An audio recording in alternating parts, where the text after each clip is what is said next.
सारी ज़िंदगी की इनकी रोज़ी थी, जमा पूंजी थी, वो यहाँ पर पड़ी थी और रोज़ी का इनका अड्डा था, उसको तबाह कर दिया गया। एक छोटा सा पार्लर था इस खातून का, इस पर तशद्दुद भी करते हैं, मसाज क्रीमें तक उठा के ले गए हैं। कांस्टेबल वगैरह अंदर आए थे तो आते इसको पहले टांग वगैरह मारी थी इस कुर्सी को। अच्छा, कुर्सी को टांग मारी। तो आप कोई मैं आई था? आई थी भाभी वगैरह प्लकिंग करवा रही थी मुझसे। अच्छा। शीशा तोड़ने लगे थे तो मैं आगे आ गई थी शीशे के। मैं कहा इसको ना तोड़ना, मेरा फेशियल वगैरह सारा कुछ नीचे फेंका है उन्होंने। मेरा वॉलेट में 20,000 रुपया था वो भी ले गए। सारे जो उसको मंगनी पे गिफ्ट मिले ना वो सारे उन्होंने तोड़ दिए हैं और उसके इयररिंग्स वगैरह ना वो ले गए हैं साथ। ये गद्दियाँ वगैरह भी फाड़ गए हुए हैं उसकी। पीपीओ अच्छा बैठो थे। लग रहा था कि वो पुलिस अफसरान थे। पुलिस अफसरान उनकी जुबान से नहीं लग रहा था। क्या लग रहा था? मुझे नहीं, वो पुलिस वो लग रहे थे जैसे वो खुद ही डकैत है, दहशतगर्द है। वो खुद ही ऐसे लग रहा था जैसे वो क्रिमिनल है। अच्छा जी, इस वक्त उस घर में मैं मौजूद हूँ जहाँ पर पुलिस अफसरान घुसे हैं और घुसकर इनका जो छोटा सा गरीब का मतलब सारी ज़िंदगी की इनकी रोज़ी थी, जमा पूंजी थी, वो यहाँ पर पड़ी थी और रोज़ी का इनका अड्डा था, उसको तबाह कर दिया गया। एक छोटा सा पार्लर था इस खातून का और 4 मुलाजिमीन इस घर में घुसते हैं, इस पर तशद्दुद भी करते हैं और आकर जो पार्लर का सामान है, क्रीमें वगैरह, मसाज क्रीमें तक उठा के ले गए हैं और इनकी जो कुर्सी थी वो भी फाड़ गई। आज ज़रा मुझे बताएं क्या हुआ था, किस वक्त का टाइम था? ये 11:30 बजे का टाइम था। 11:30 बजे का टाइम था। 11:30 का टाइम था। 4 कांस्टेबल थे और 2 ASI थे। अच्छा। 2 ASI थे तो अब वहीं थे, बच्चों को पकड़ के मार रहे थे। कांस्टेबल वगैरह अंदर आए थे तो आते इसको पहले टांग वगैरह मारी थी इस कुर्सी को। अच्छा, कुर्सी को टांग मारी। तो आप कोई मैं आई थी भाभी वगैरह प्लकिंग करवा रही थी मुझसे। अच्छा। वही थी, तब फ्री बैठे हुए थे, मैं इधर लेटी थी, भाभी मेरे से प्लकिंग करा कर बहुत से कमरे में गई हैं तो मैं लेट गई थी। तो जैसे ही यहाँ पे उसने मेरी ये कुर्सी फाड़ी तो मैं रोने लग पड़ी। मुझे शीशा तोड़ने लगे थे तो मैं आगे आ गई थी शीशे के। मैं कहा इसको ना तोड़ना, मेरा फेशियल वगैरह सारा कुछ नीचे फेंका है उन्होंने।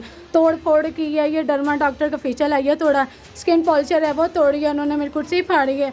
मेरा वॉलेट में 20,000 रुपया था वो भी ले गए हैं। अफरा तफरी में कुछ समझ नहीं आ रहा था, कुछ क्या हो रहा था, कभी इधर क्या चीज़ें उठाई गई। वो उसके है, ये बच्ची नहीं है जो छोटी, क्या नाम है, जो वो आंख से डिसेबल है, उसके उतार लिए। उसके नहीं, उसके ट्रेनिंग से निकाले हैं। उसने मिनटे समाज की है कि ये मेरी मंगनी किया, उसके गिफ्ट भी सारे तोड़ गए हैं। सारे जो उसको मंगनी पे गिफ्ट मिले ना वो सारे उन्होंने तोड़ दिए हैं और उसके इयररिंग्स वगैरह ना वो ले गए हैं साथ। उसके बाद छोटे से नुकसान कर गया आपका। आपने कुर्सी कितने की ली थी? मुझे लग रहा है अभी नई कुर्सी थी। ये न्यू थी, ये देखिए अभी पैकिंग हुई थी, ये देखिए अभी ये मैंने उतारा नहीं था, ये गत्ता वगैरह। अच्छा, अगर मैं कुर्सी दिखाऊं तो मेरे ख्याल से अभी तक तो उन्होंने शापर भी नहीं उतारा और ये देखिए इसकी हालत कि ये गद्दियाँ वगैरह भी फाड़ गए हुए हैं उसकी, ये सारी रैक्सीन फाड़ गए हैं। तो आपने कहा नहीं कि भाई मेरा जुर्म क्या है, कि मेरा क्या कसूर है? जुर्म क्या है? उन्होंने कोई बात ही नहीं की, कोई कर ही नहीं रहा था और बड़ी बदतमीजी से बात कर रहे थे, गाली गलोचन कर रहे थे। पीपीओ अच्छा बैठो थे। लग रहा था कि वो पुलिस अफसरान थे। पुलिस अफसरान उनकी जुबान से नहीं लग रहा। क्या लग रहा था? मुझे नहीं, वो पुलिस वो लग रहे थे जैसे वो खुद ही डकैत है, दहशतगर्द है। वो खुद ही ऐसे लग रहा था जैसे वो क्रिमिनल है। वो थे, हमें नहीं लग रहा था वो कोई ये कि हमारे मुहाफिज हैं। मुझे नहीं लग रहा, इससे अच्छे तो पाक आर्मी है, कोई कम अज़ कम हमें मुल्क की तो दिफा कर रही है। ये क्या कर रही है? ये मुहाफिज नहीं है हमारे।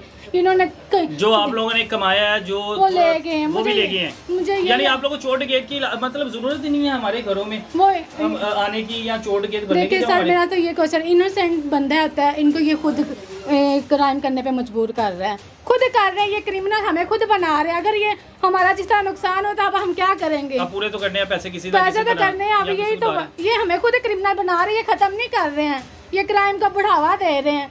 अब देखें ये हाल ही में एक बच्चा जो उठा कर लेकर गए हैं, ये कहीं पिछली गली का वाक़या, वो लेकर गए हैं उठा कर उसको, उसका कोई कसूर नहीं था, वो किसी की वजह से उसको उठा कर, उसने कहा मैं मेहमान आया हूँ, वो पता नहीं ये तीसरी गली की वाक़या, तो उसने इतना मारा आईडी कार्ड से पता लगा वो बंदा वो नहीं है। तो फिर वो उस पर पर्चा वगैरह हुआ है तो ठीक है। अब वही बंदा कह रहा है मुझे जिसकी सज़ा नहीं ना, जिसका हकदार नहीं हूँ मैं, मुझे ये सज़ा मिल गया वो मैं काम करके दिखाऊंगा। ये क्रिमिनल बनाने में इसका सबसे बड़ा हाथ पुलिस का ही है। बिल्कुल ऐसा ही है, ऐसा ही होगा कि जब नुकसान होंगे, जिन पे बच्चों पे पर्चे दे दिए जाएंगे, FIR दे दिए जाएंगे, तो बच्चे ये काम करें। इस खातून का क्या कसूर है वो देखें कि आके नुकसान कर गया। शर्म का मुकाम है। यही है कि मुझे मेरे सामान की भरपाई, मेरे पास अब पैसे नहीं है। सबसे बड़ी बात इज्जत है। मैं जैसे लेटी हुई थी, मुझे नहीं लग रहा था जिस तरह दरिंदे या तो नोक कर देते तो पता अलर्ट हो जाता, बंदा दुपट्टा ही ले लेता है। मैं वैसे ही लेटी हुई थी जैसे उन्होंने लाइटें मारी थी मुँह पे ऊपर। बड़े शर्म का मुकाम है, यकीन माने शर्म का मुकाम है। बार बार यही कह सकते हैं कि आए दिन कोई ना कोई वकूआ सामने इनका लाजमी आता रहता है। इजाज़त है मुझे, अल्लाह।